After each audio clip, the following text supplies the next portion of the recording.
Imagine discovering that the people you trust most, your business partner, your assistant, are secretly planning to steal everything you've worked for, and the only person who can save you is a 7-year-old girl hiding in your car.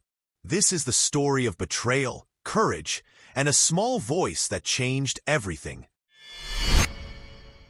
It was just past 7 in the evening, and the streets of New Orleans were bathed in the soft glow of the setting sun. Richard Hayes, 52, a man who had built his fortune from nothing, walked briskly toward his sleek black car parked in front of Hayes Enterprises. He was tired after another long day, emails, board meetings, and negotiations, but there was still a quiet satisfaction in knowing that he had made it, that his life was the result of hard work, determination, and a little bit of luck. As he opened the car door, he heard it, a small, urgent voice from the back seat. "Shut up." Richard froze. His heart skipped a beat. Who on earth could be in his car? Cautiously, he leaned closer. There, hiding behind the passenger seat, was a little girl. She was small, maybe 7 years old, her dark eyes wide with fear and something else, urgency. Her clothes were worn, her hair tangled, and yet there was a bravery in the way she looked at him that made Richard's chest tighten. "My name is Maya," she said quickly. "You have to listen to me. You're in danger."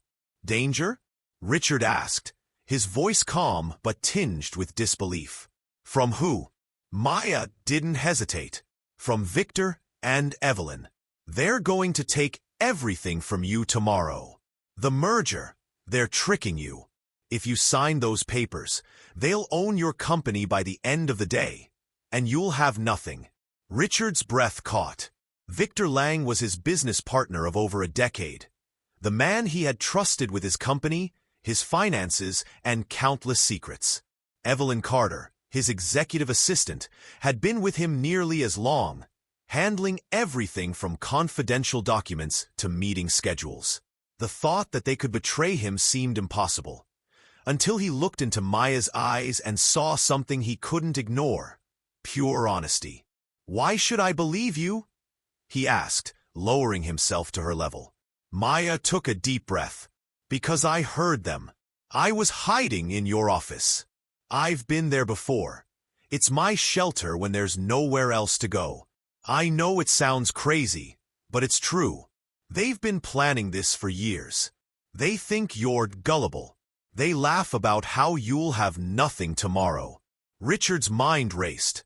He thought of all the times he had trusted Victor and Evelyn, the late nights, the shared victories, the confidential discussions. Could it really be true? Could these two people he had counted on be plotting his ruin? But there was something about Maya, her voice, her eyes, the steady way she spoke despite being so small, that made him pause. Maybe it was courage. Maybe it was intuition. Maybe, just maybe, she was telling the truth. "Okay," he said finally, helping her out of the car. "Let's go somewhere we can talk." They ended up at a small diner, not far from the office.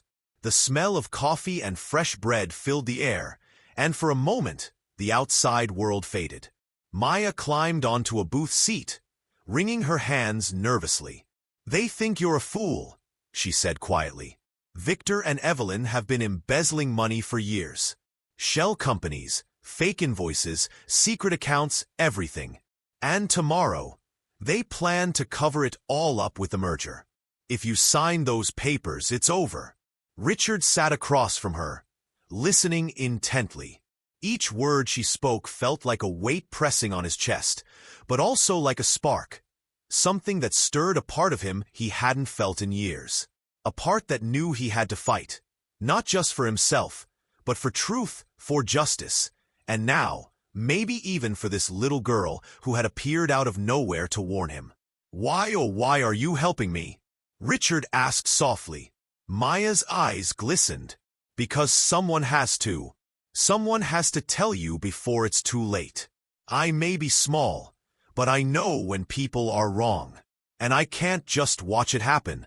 Richard's heart ached. Here was a child, alone in the world, yet braver than so many adults he knew.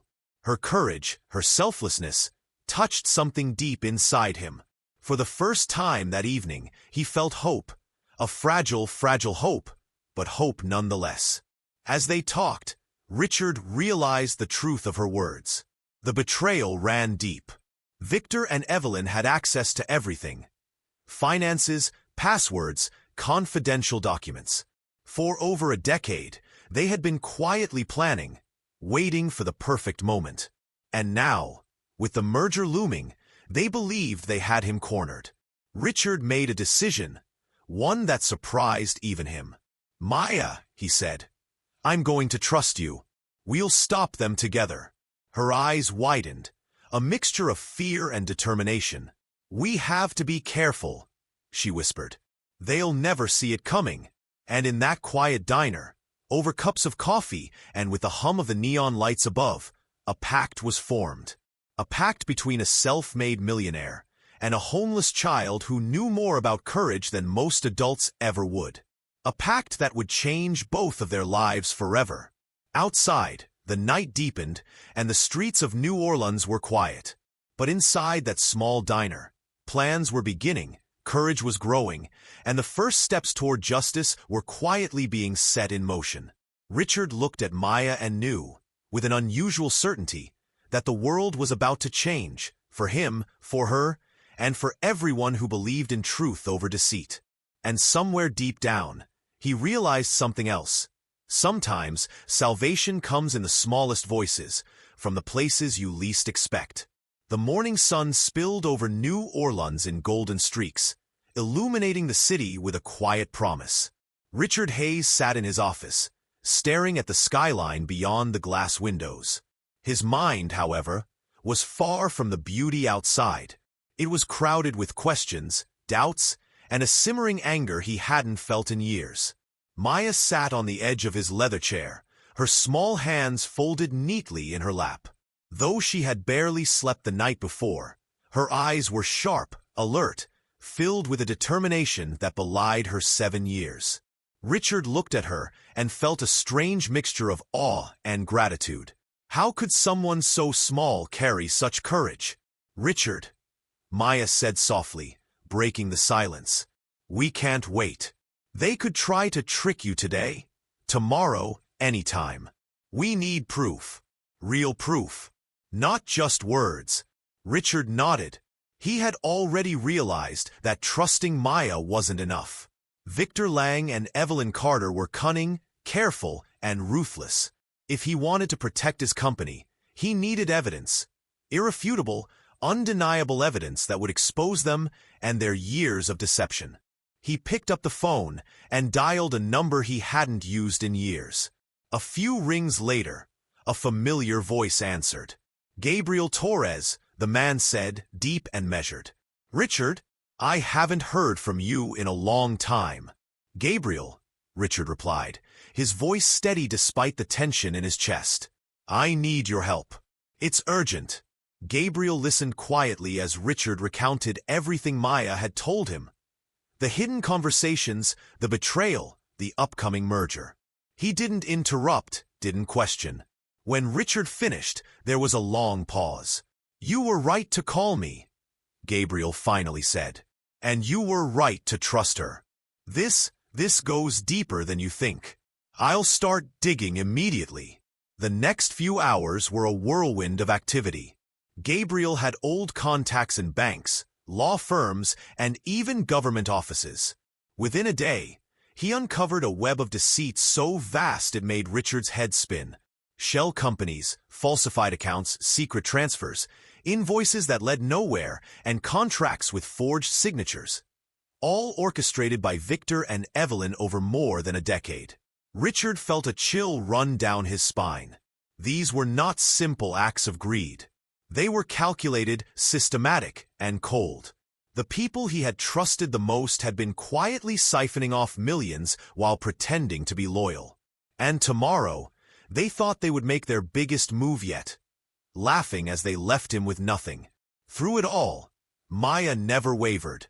In fact, she insisted on helping.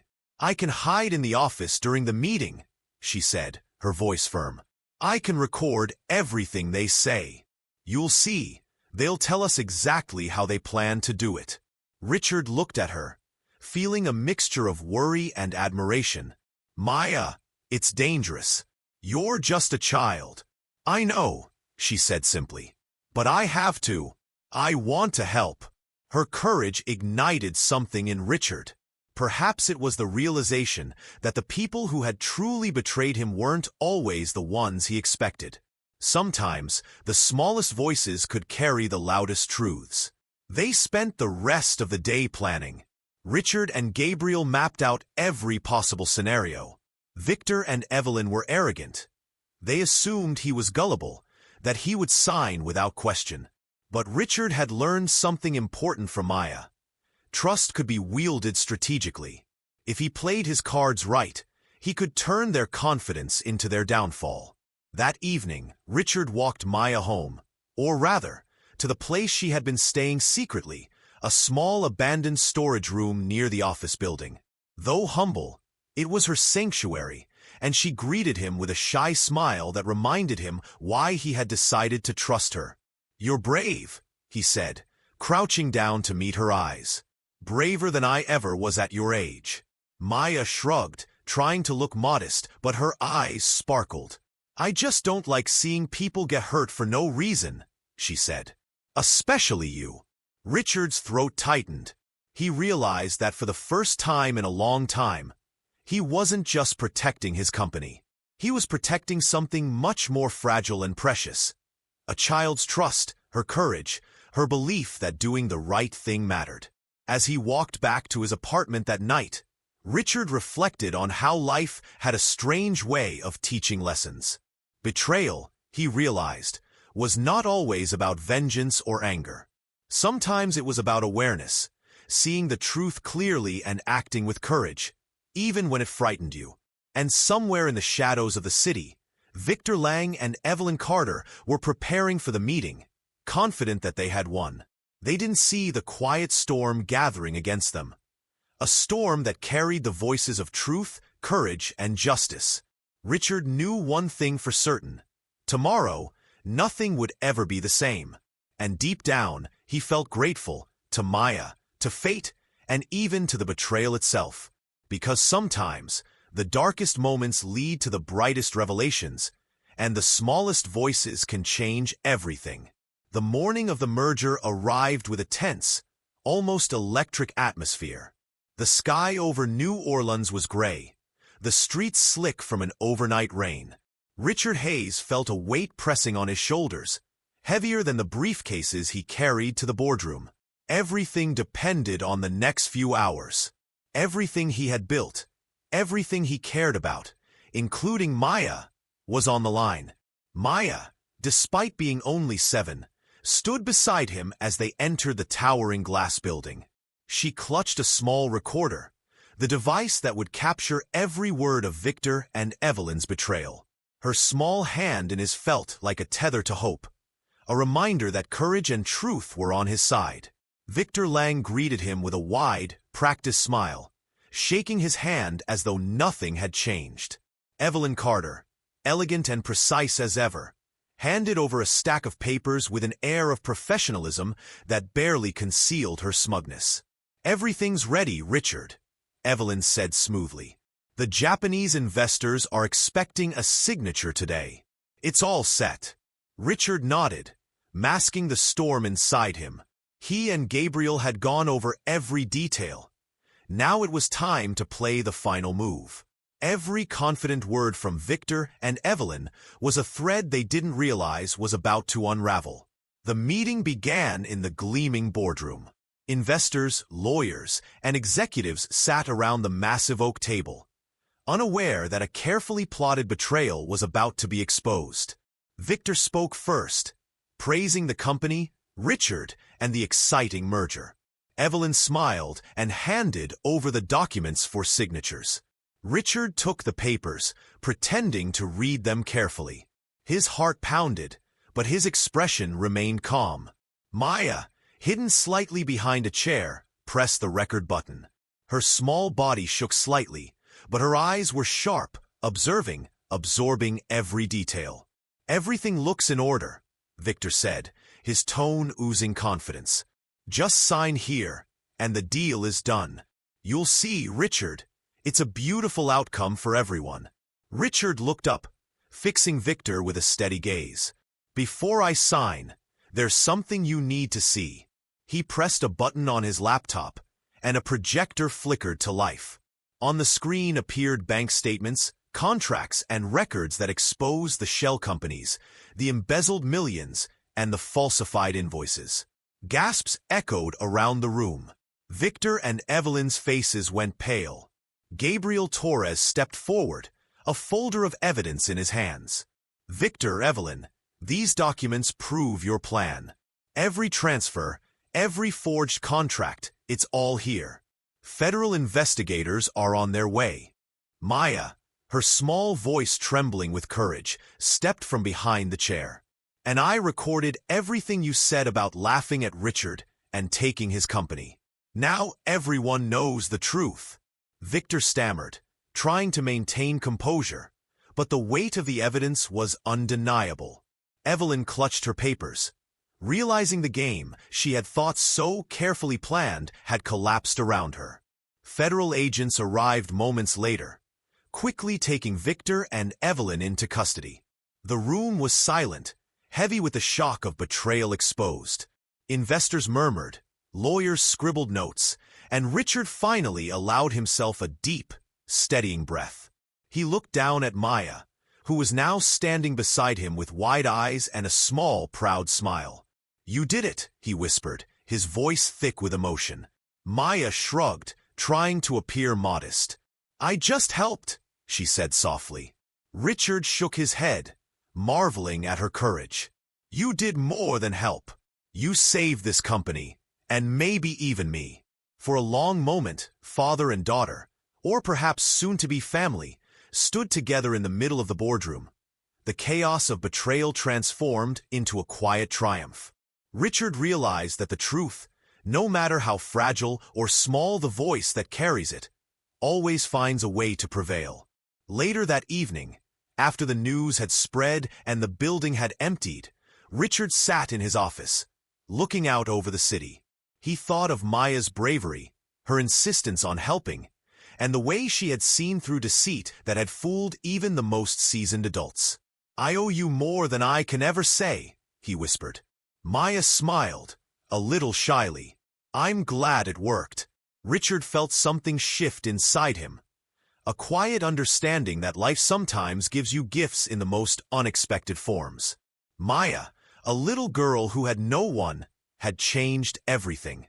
She had reminded him that courage isn't measured by age or size, and that doing the right thing, even when dangerous, is always worth it. That night, Richard finally allowed himself to feel the relief and gratitude he had been holding back. Victor and Evelyn would face justice. The company was safe, and the small, brave girl who had appeared out of nowhere was still by his side. For Richard, the betrayal had been devastating, but it had also opened the door to something far greater than business triumph. It had brought a family he never knew he had, and a chance to make things right in ways he had never imagined. As the city lights of New Orleans twinkled in the distance, Richard realized that sometimes the most important victories aren't about money or power. They're about trust, courage, and the bonds we form when we act with honesty and heart. And in the quiet of the boardroom, now empty except for them, he whispered to Maya, "Tomorrow, we start a new beginning. Together." The morning after the merger debacle dawned with a calm that felt almost surreal. The storm had passed, and the city of New Orleans seemed quieter somehow, as if it too was taking a breath after the chaos of betrayal and deceit. Richard Hayes sat in his office, sipping a cup of coffee, the weight of the past days slowly lifting from his shoulders. Maya sat nearby, her small hands clasped around a cup of hot chocolate. She had slept in late for the first time in months, a rare peace settling over her. Richard looked at her and felt something he hadn't felt in years. Hope, not just for his company, not just for justice, but for family, real family, in the form of the brave little girl who had changed his life. It was then that the truth came fully into view. While going through old family records during the investigation, Richard discovered something astonishing. Maya's grandmother, Josephine Johnson, had been his cousin, the only living relative he had left. That made Maya his only family. The news hit him with a rush of emotion. Tears prickled at his eyes as he realized that the twist of fate which had brought this small, homeless girl into his life had also brought him the family he never knew he had lost. The betrayal of Victor and Evelyn had, in an unexpected way, led him to what mattered most. "Maya," he said softly, kneeling to meet her eyes. "You're not just someone who helped me. You're family. I want you to live with me. I want you to have a home, love, and all the things you've been missing." Maya's eyes widened, and for a moment she couldn't speak. Then slowly, a shy smile spread across her face. "Really?" she whispered. "Really," Richard said, his voice steady but full of emotion. "You'll never have to be alone again." From that day on, life changed for both of them. Richard adopted Maya officially, giving her stability, love, and the education she had always deserved. The little girl who had once hidden in the shadows now walked confidently in a world filled with possibility. Hayes Enterprises, freed from the corruption of Victor and Evelyn, flourished under honest leadership. Richard worked tirelessly to honor Maya's bravery and integrity, establishing a scholarship program in her name to help homeless children, giving them the same chance she had been given. Years passed, and Maya grew into a bright, compassionate young girl. At 12, she reflected on her journey. The fear, the courage, the late nights listening to adults plot deceit, and the exhilaration of helping bring the truth to light. She realized that by saving Richard, she had saved herself too. She had found family, love, and a sense of belonging she never imagined possible. One evening, as they sat together in the warmth of their home, Richard looked at Maya with quiet gratitude. "You taught me something important," he said. "That true justice isn't about revenge. It's about building something better, something lasting. You reminded me of what really matters." Maya smiled, leaning against him. "And you taught me," she replied softly, "that even when life is scary, courage can make a difference. That family can come from the most unexpected places." Outside, the city lights of New Orleans twinkled, reflecting off the Mississippi River like 1,000 tiny stars. The story of betrayal, courage, and truth had come to an end, but a new story was just beginning. A story of family, hope, and the enduring power of kindness. Richard realized that the loss he had feared, the loss of trust, the loss of his company, had led to something far greater. A legacy of compassion, justice, and love, built not on wealth alone, but on the courage of a 7-year-old girl who dared to speak the truth. And as Maya drifted off to sleep that night, safe and warm for the first time in her life, Richard whispered a quiet promise to himself. No matter what came next, they would face it together. Because sometimes, the smallest voices hold the greatest power, and the bravest hearts can change the world. And so, a new chapter began. Not just for Richard or Maya, but for everyone whose lives will be touched by the legacy of truth, courage, and second chances. What would you do if you were in the billionaire's shoes? Share your thoughts in the comments, and don't forget to subscribe for the next video.